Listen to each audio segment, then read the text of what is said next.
kulli syai'in qadir. Shadaqallah wa shadaqan nabiyil karim wa nahnu ala dzalika minasyahidin wasyakirin walhamdulillahi rabbil alamin. Kepada para dewan juri Lomba Semarak Ramadan UIN Sunan Kalijaga yang saya hormati, kepada para panitia Lomba Semarak Ramadan UIN Sunan Kalijaga yang saya hormati, serta kepada teman-teman yang saya banggakan. Pertama, marilah kita panjatkan puji syukur kita kehadirat Allah Subhanahu wa Ta'ala yang telah memberikan begitu banyak kenikmatan kepada kita. Nikmat sehat wal afiat, nikmat panjang umur, dan yang paling penting adalah nikmat Islam dan nikmat iman. Karena kedua hal inilah yang senantiasa menemani kita dimanapun kita berpijak dan memandu kita kemanapun kita berkelana. Karena nikmat Allah juga, akhirnya kita bisa berpartisipasi dalam acara yang insya Allah diberkahi ini. Kedua, sholawat serta salam semoga tetap tercurahkan kepada Khatamul Anbiya wal Mursalin Nabi Muhammad sallallahu alaihi wasallam, karena dengan diutusnya beliau sebagai nabi dan rasul, kita bisa menikmati ilmu pengetahuan dan teknologi diiringi dengan keimanan dan ketakwaan. Alhamdulillah. Para dewan juri serta teman-teman yang saya banggakan, semua agama tentunya mengajarkan umatnya kepada kebaikan. Begitu juga halnya dengan agama Islam. Agama Islam memerintahkan umatnya untuk berbuat kebaikan, menebarkan kasih sayang, saling tolong-menolong, memaafkan kesalahan orang lain, dan itu semua merupakan bentuk-bentuk dari kebaikan. Allah Subhanahu wa Ta'ala berfirman dalam Al-Quran surat Al-Baqarah ayat 148, Bismillahirrahmanirrahim, walikulli wijhatun huwa muwalliha fastabiqul khairat aynama takunu ya'tikumullahu jami'a innallaha ala kulli syai'in qadir. Pada setiap umat ada kiblat yang dia menghadap kepadanya, maka berlombalah kamu dalam berbuat kebaikan dimanapun kamu berada. Sungguhnya Allah akan mengumpulkan kalian semua dan Allah Maha Kuasa atas segala sesuatu. Para dewan juri serta teman-teman yang berbahagia, secara umum ayat ini menjawab pertanyaan, kenapa manusia diciptakan berbeda-beda? Kenapa manusia diciptakan beragam, baik dari sukunya, bangsanya, bahasanya, warna kulitnya, agamanya? Jawabannya adalah tak lain karena Allah Subhanahu wa Ta'ala ingin melihat manusia hidup di bumi ini dengan membangun toleransi yang aktif antar suku dan antar umat beragama. Ini juga merupakan bentuk ujian Allah Subhanahu wa Ta'ala kepada umatnya, supaya umatnya berlomba-lomba dalam kebaikan, supaya umatnya mencari kebenaran untuk menjadi orang yang bertakwa. Para dewan juri serta teman-teman yang berbahagia, yang kedua, ayat ini mengindikasikan betapa pentingnya untuk mempertontonkan kebaikan di tengah-tengah maraknya keburukan di kalangan manusia.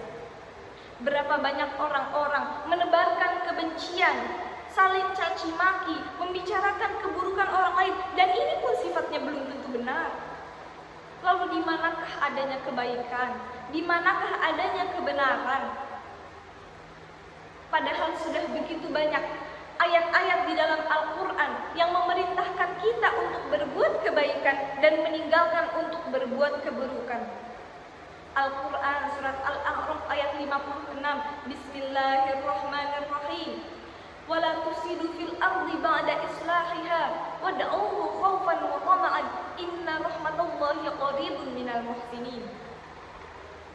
Dan janganlah kamu berbuat kerusakan di muka bumi ini setelah dibentuk dengan baik, dan berdoalah kamu khaufan dengan rasa khauf, wa tama'an dan penuh harap. Inna rahmatallahi qaribun minal muhsinin. Sesungguhnya rahmat Allah itu sangat dekat kepada orang-orang yang berbuat kebaikan. Tentunya berbuat kebaikan harus semata-mata hanya karena Allah. Berbuat kebaikan harus dengan ikhlas. Akhlisu a'malakum lillah fa innallaha la yaqbalu minal a'mali illa ma khalas sholatu. Ikhlaskanlah amalmu karena Allah. Sesungguhnya Allah tidak akan menerima amal kecuali yang ikhlas karenanya. Para dewan juri serta teman-teman yang berbahagia. Yang ketiga, Islam sebagai agama yang sempurna selalu berusaha untuk mendekatkan umatnya kepada Allah Subhanahu wa Ta'ala, baik dimulai dari hal-hal terkecil sekalipun. Oleh karenanya, untuk berbuat kebaikan hendaknya kita memulai dari diri sendiri dan dari hal-hal kecil. Karena sesuatu yang dimulai dari diri sendiri dan hal-hal kecil inilah yang nantinya akan membawa pengaruh positif untuk orang-orang di sekitar kita.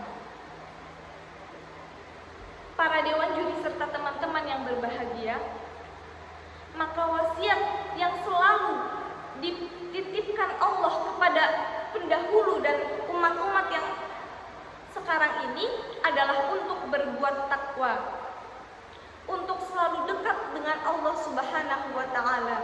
Karena orang yang bertakwa, maka kebaikan akan selalu dekat kepadanya. Dia akan selalu berbuat kepada kebaikan. Orang yang bertakwa, dia akan selalu mengingat Rabb-nya. Dia akan selalu mengingat Tuhannya sehingga dia akan melakukan hal-hal kebaikan. Lalu apa itu takwa? Takwa merupakan praktik kita untuk melaksanakan apa-apa yang diperintahkan oleh Allah dan menjauhi apa-apa yang dilarang oleh Allah Subhanahu wa Ta'ala. Lalu muncul lagi pertanyaan, bagaimana sikap orang-orang yang bertakwa? Bagaimana tindakan atau perilaku orang-orang yang bertakwa? Ada di dalam Al-Quran surat Ali Imran. Alladzina yunfiquna fis sarra'i wad-dharra. Orang-orang yang bertakwa dialah orang-orang yang mau menginfakkan hartanya baik di waktu lapang maupun sempit. Wal kadhiminal ghaidh, dan orang-orang yang mampu menahan amarahnya. Wal 'afina 'anil nas, dan orang-orang yang mau memaafkan orang lain.